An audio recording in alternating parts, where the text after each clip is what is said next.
आएगी ना। हम्म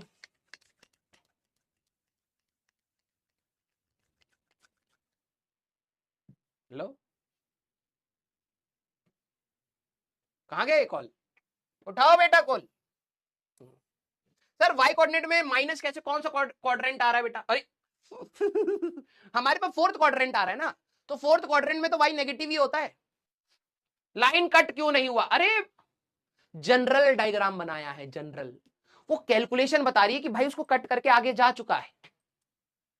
हेलो बेटा, अभी आवाज आ रही है? इतना टाइम कैसे ले लिया? एक बार रुको रुको, 1 मिनट रुको। आ रही है? हेलो बेटा, आवाज आ रही है बेटा? हाँ, इतना टाइम कैसे ले लिया फोन उठाने में? नहीं सर, वो एक्चुअली मतलब ऑप्शन नहीं आता था तो हाँ बताओ भाई, क्या दिक्कत आ रही है? बेटा जिनको जाना है जा सकते हो। मैंने शुरू किया तो नॉर्मल जोश के स्टार्ट किया था, बिकॉज मेरे को पता था कि जोश बाद में लो हो सकता है, ठीक है? होएगा ही होएगा। तो मैंने स्टार्ट कर दिया एंड सब कुछ सही चल रहा था, बट फिर धीरे धीरे क्या हुआ ना कि मतलब लाइफ में डिस्ट्रैक्शंस आने लगे एंड कुछ बैड हैबिट्स जैसे लेट उठना ये सब, या फिर लेट नाइट तक जागना, वो सब आ गई है। तो ये इसकी बैड वजह से हैबिट्स थोड़ा सा नहीं है, पता नहीं आपको किसने दिमाग में डाल दिया है कि ये सारी चीजें बैड हैबिट्स हैं। डोंट, मैंने वही बोला, देखो यार, ये रास्ता ना आपका कॉम्प्लेक्स नहीं है।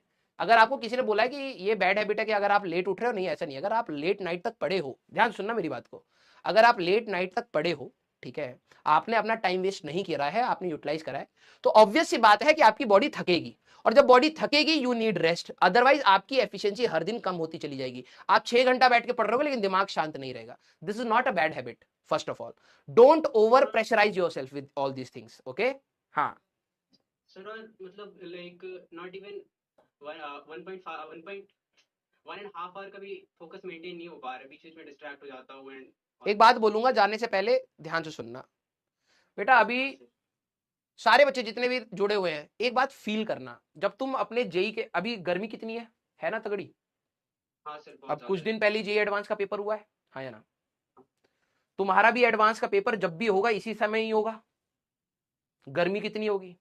तुम ये सोचना, आज मैं जब ऑफिस आ रहा था ना, मेरे को ये था कि मैं किसी ना किसी दिन बच्चे को ये रियलाइज कराऊं कि जब तुम वो 3 घंटा अपने जेई मेंस का हो या 6 घंटा अपना जेई एडवांस का, जब तुम एग्जाम में अंदर बैठ के एग्जाम दे रहे होगे ना बेटा, उस गर्मी में तुम्हारे पेरेंट्स पेड़ के नीचे बैठ के तुम्हारा वेट कर रहे होंगे। समझ रहे हो? वो 6 घंटा उनके लिए भी 2 साल की मेहनत है। जो तुम स्ट्रगल कर रहे हो ना, बात यह है कि जो तुम कह रहे हो ना डिस्ट्रैक्शन हो जाती है, मैं हर बार बच्चे को एक ही बात बोलता हूं, जिस दिन आपकी प्रायोरिटी सेट है कि भाई ये एग्जाम तुम्हारे लिए कितना इंपॉर्टेंट है, जिस दिन आपके लिए क्लियर हो गया ना, मैं लिटरली बता रहा हूं, उस दिन आपको कोई डिस्ट्रैक्ट ही नहीं कर सकता।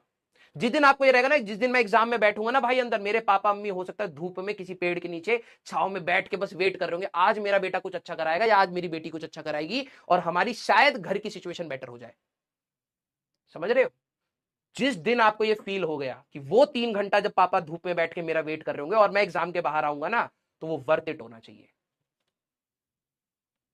ये फील करनी है हमें कि जब आप मेहनत कर रहे हो ना बेटा, तो आपके पेरेंट्स भी दिन रात सोच के कुछ मेहनत कर रहे हैं आपके लिए। और जब आपके पास मौका होता है ना, एक बार प्रैक्टिकलिटी के साथ सोच लेना कि राइट नाउ मेरे लिए मोबाइल चलाना ज्यादा इंपॉर्टेंट है, अपने दोस्त से बात करना ज्यादा इंपॉर्टेंट है, या फिर मैं अपनी फैमिली की प्रॉब्लम्स के लिए खड़ा हूं, वो ज्यादा इंपॉर्टेंट है।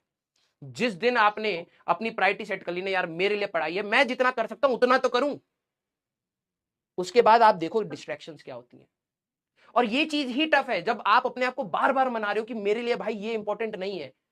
2 साल के बाद एग्जाम से बाहर निकलूं तो मेरे पेरेंट्स के फेस पे मैं ये बोल पाऊं, पापा आई हैव डन इट, हो जाएगा।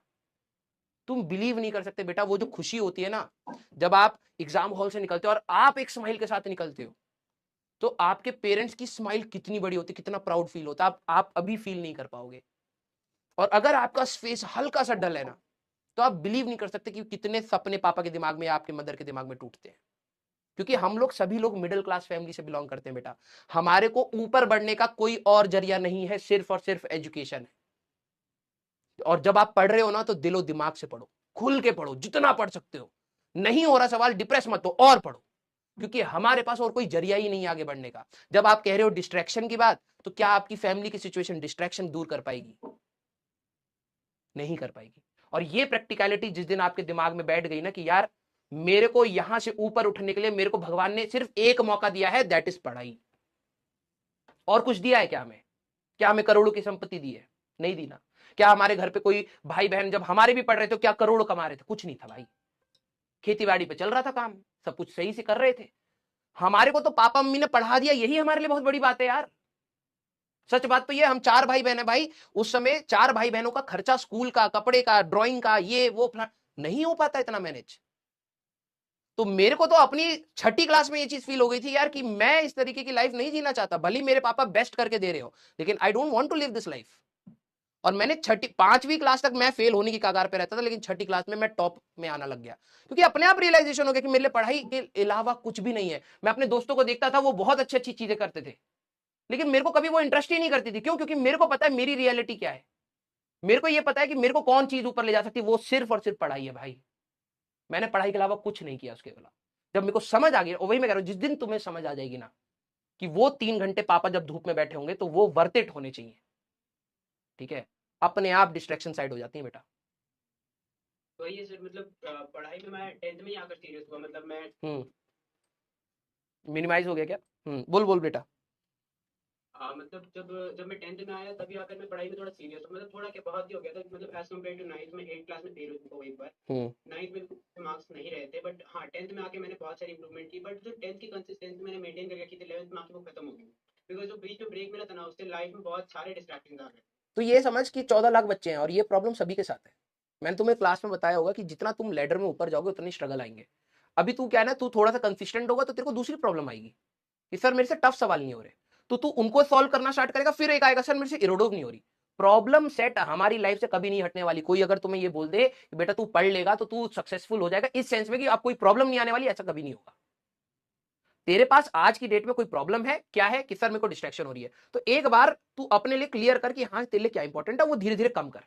तो उस डायरेक्शन में मदद, अपने को हेल्प कर। प्रॉब्लम क्या है, बच्चों को ये प्रॉब्लम हो रही है, लेकिन क्या है ना, वो उसके साथ बैठ के वो सोच रहे कि यार ये खत्म कैसे होगी। खत्म तभी होगी जब एक्शन होगा उस पर, ठीक है। तो 10वीं से तू 11वीं में आए तो कुछ प्रॉब्लम सेट आई, अभी तू आगे जाएगा तो फिर एक और प्रॉब्लम सेट आएगी। हर प्रॉब्लम को हेड ऑन डील करेंगे, उसका सोल्यूशन निकालेंगे और चुपचाप पढ़ाई करेंगे। That's it. क्लियर है? ठीक है। अभी तेरे को लग रहा है कि सर कुछ दिनों के बाद मेरी तबियत खराब हो गई, मेरा सिलेबस छूट गया, ये प्रॉब्लम है। इसका सोल्यूशन क्या है? सोल्यूशन यही है कि मेरे को बैकअप अपना कवर करना ही पड़ेगा बैकलॉग। कोई और दूसरा आके मेरा बैकलॉग नहीं कवर कराएगा। ये सोल्यूशन है। तुम प्रॉब्लम पर मत सोचो, जैसी ही लाइफ में प्रॉब्लम है उसका सोल्यूशन क्या है। भैया मेरे को नहीं रोना प्रॉब्लम पर। मैं 4 दिन ये बोलता रहा हूं कि मेरी तबियत खराब हो गई, मेरा पीछे छूट गया, कोई करा दे करा दे। अरे भाई 4 दिन लगा के कुछ पढ़ ले आगे। समझ रहा है? एग्रेसिव बनो अपने फील्ड में। प्रॉब्लम आए हेड ऑन सोल्यूशन ढूंढो। हेड ऑन क्या होना चाहिए, इमोशन रखो साइड में, मेरे को क्या करना चाहिए वो बताओ, और वो जो सामने आ जाए उसको चुपचाप करो। यही हमारा एक चीज है भाई जो करा जा सकता है। क्लियर? तो प्रॉब्लम्स आप सभी लोगों की लाइफ में आएंगी बेटा। और even if you crack IIT, मैं आपको बता रहा हूं आपकी प्रॉब्लम्स बढ़ेंगी ही बढ़ेंगी। बट बात यह है कि आप इस तैयारी में अपना माइंडसेट इतना स्ट्रांग कर लेते हो कि वो प्रॉब्लम्स आप डील करने के लिए तैयार हो जाते हो। और जो प्रॉब्लम्स डील करने के लिए तैयार नहीं होता वो हमेशा लाइफ में पिछता चला जाएगा। लाइफ में प्रॉब्लम्स हटेंगी नहीं बेटा। समझ रहा है? तो अपने आप को संभाल और इनर मोटिवेशन ढूंढ। तेरे को कभी भी, अगली बार कभी भी हम लाइफ में फ्यूचर में मिले, तेरे को ये नहीं होना चाहिए कि सर आप एक बात ऐसी बोल दो जिससे मैं पढ़ाई पर लग जाऊं। इधर से इनर मोटिवेशन ये होनी चाहिए कि सर मैं, आप जितनी बुरी से आप क्लास बैच छोड़ भी दोगे ना तब भी मैं रैंक निकालूंगा, ये होना चाहिए। सर मेरे सारे रिसोर्सेज काट दो तब भी मैं सिलेक्शन लेके दिखाऊंगा, ये होना चाहिए। तो जिस दिन आप अपने से ये बात बोलना स्टार्ट कर दोगे ना बेटा, लिटरली बता रहा हूं, आपको कौन रोक सकता है, कौन डिमोटिवेट कर सकता है, कौन सी स्थिति आपको रोक सकती है? कुछ नहीं हो सकता। आप अपने से तो बेटर बनोगे, ये तो बात है। तो आप दूसरे में मोटिवेशन ढूंढना छोड़ दो।